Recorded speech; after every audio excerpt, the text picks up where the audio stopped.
What's going on? Vincent Rapisardi, BigBlueUnbiased.com. Thank you to those who've liked, commented, and subscribed. I really appreciate you guys. Make sure to turn notifications on so every time I post, you get a notification. You can come join in on the conversation.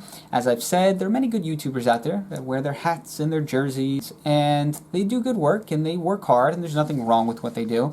But this channel is different. This channel is about being unbiased. We use a lot of analytics here, and that's the point, is to take the emotion out of it and strictly use facts to put together arguments and to discuss New York Giants football. So in this video, we are going to discuss Daniel Jones, play action, RPO. He's done pretty well at it in his young NFL career. Why aren't the Giants doing more of that? We will talk about that. We'll also get into some injury news, Jabrill Peppers, Brandon Williams, some injury news with those guys and a couple of others. And we will also get into the Giants' run game. It has been terrible, especially early downs. They have been literally the worst team in the NFL, so we will definitely get into that. Okay, so let's start with Daniel Jones. So there is this myth in the NFL that in order to be good on play action, you need to run the football well, right? You need to set up the pass with a good run game. And it's actually not backed up by data. Here is a graph. And this was a great article that I will actually put the link in the description below, describing that there really is no relation between running the football well and being good when it comes to play action. And we look at the Giants, we look at Daniel Jones. Right now he is 21st in the league in play action passing attempts. He has the 11th most yards and he's averaging 9.1 yards per attempt. So he's incredibly successful on the play action. Why are the Giants not doing it more? And if your answer is, well, they're not running the football well, so that's probably why they need to set up the pass with the run. Well, like I just showed you, it's really not backed up by data. There really isn't a relationship between running the football well and being successful when it comes to play action. Let's also look at RPO. Daniel Jones has 1 RPO passing attempt this season. Last year he had 28. And on those 28 attempts, he averaged 10.6 yards per attempt. So that's another thing. Why are they not running more RPO-styled plays? I understand that they're probably keeping it simple early on. In the Jason Garrett era, there was no preseason, limited offseason for the Giants.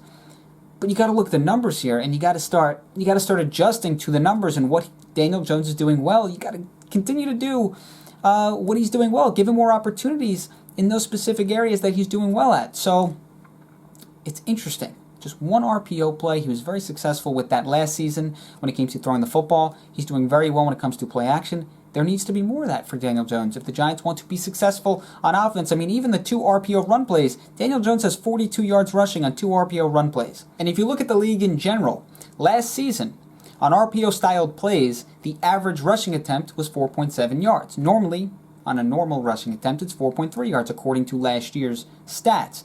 Last year's stats also when it comes to passing attempts, 7.7 yards per RPO passing attempt, 6.7 yards in general on passing attempts from last season. So it's pretty clear. The data shows you that RPO-style plays tend to be more successful, not only for the Giants, but overall for the NFL. So it makes you wonder if the Giants and Jason Garrett try and use that with Daniel Jones moving forward a little bit more than they have so far this season. Let's quickly talk about the Giants' rushing attack. Look at this graph. They are in a league of their own in terms of just being terrible. Around negative 0.5 EPA per rushing attempt on early down situations. The next worst team is like negative 0.2 EPA per rushing attempt. So this is a really bad rushing offense. 9 rushing first downs, that's last. Yards per game, rushing yards per game, they are last as well. Daniel Jones has been a bright spot when running the football, but when it comes to handing it off to running backs, the Giants' offensive line is not blocking very well, and obviously their running backs are not having success. So as we talked about, there really is no relationship between running the football well and the success of running play action. So this should be important to understand. And this is actually a great example. 9.1 yards per attempt this year on 21 passing attempts for Daniel Jones on play action plays. And this is his rushing attack, as I just showed you with this graph. I mean, in another world of bad. So, goes to show. Run more play action, Giants. It's obviously working. Okay, so let's finish up with some roster injury-related news for the New York Giants. Cornerback Brandon Williams has been placed on IR. he has a groin injury. So he played 29 snaps on special teams this year, no snaps on defense. So he really doesn't impact what they're doing on the defensive side of the football. But it looks like he will open up a spot for Madre Harper, who the Giants just signed off the practice squad of the Las Vegas Raiders. Jabrill Peppers, he did not practice on Wednesday. He has a low ankle sprain, and it looks like there's a chance he may not play. That's a big loss, potential big loss for the New York Giants. And Adrian Colbert and Julian Love, they were limited in practice on Wednesday. The Giants are currently ranked 27th in pass defense EPA, which is where they were last year. So Jabrill Peppers potentially missing a game, not good, and Julian Love being banged up, not good as well. So not great news on the injury front for the New York Giants. So thanks again, Vincent Rappisardi, Big Blue, Unbiased.com.